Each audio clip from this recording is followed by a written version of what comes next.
commencé à 6 ans.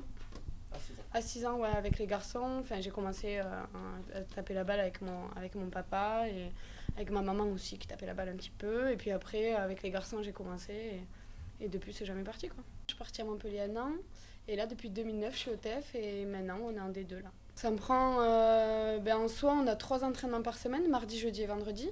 Et le dimanche, on a le match. Alors après, quand on part en déplacement, vu qu'on n'a pas des déplacements proches de Toulouse, on part le samedi matin ou en début d'après-midi. Du coup, ça nous fait pas de week-end. C'est une chose avec laquelle j'ai toujours vécu, donc c'est pas, ça fait partie de mon emploi du temps. Je travaille là actuellement. Je prépare mon concours d'éducatrice spécialisée. Donc là, j'ai appris il n'y a pas longtemps que je pouvais rentrer en formation parce qu'il y avait une place qui s'était libérée. Mais là, en attendant, je suis assistante d'éducation dans un lycée à Tournefeuille.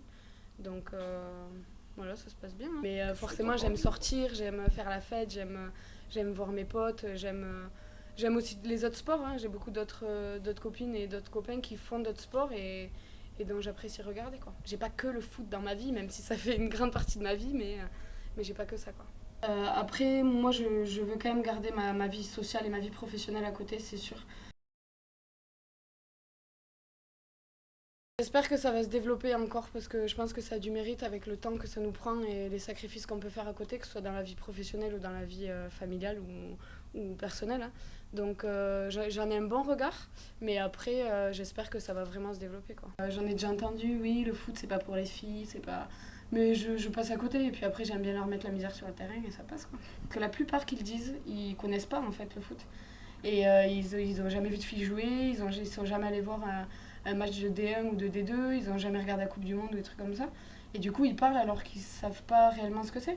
Donc, le truc à faire dans ces moments-là, c'est de les inciter à regarder et après d'avoir leur retour. Et en général, leur retour est différent.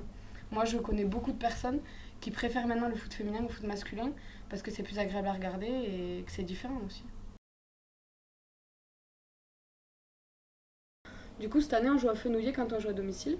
Et c'est vrai que les gens de Fenouillet se sont beaucoup impliqués pour notre saison à nous. Et justement, cette anecdote-là, c'est que quand on est arrivé à la porte du vestiaire, on avait une belle affiche avec écrit Bienvenue les violettes, on est de tout cœur avec vous, et j'en passe. Et ça, c'est quelque chose qui, moi, personnellement, je me suis sentie un peu soutenue.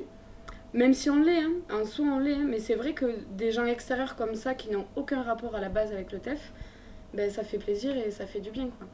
Après, avec les pros en Ligue 1, nous, on les voit pas. On les voit pas, donc on sait qu'ils sont occupés, qu'ils sont. Voilà. Mais c'est vrai que moi, personnellement, j'aimerais avoir plus de liens avec eux. Nous, cette année, c'est vraiment la première année où on fait des interviews sur le site du TEF. Et moi, c'est un truc que je trouve trop bien. Enfin, ça coûte rien à personne, à part aux journalistes. Et à nous, parce que ça nous prend du temps. Mais enfin, moi, personnellement, c'est avec plaisir. Y a pas de. C'est pour nous, et puis c'est pour la section féminine qu'on fait ça. Donc, vraiment, c'est un grand point d'avant.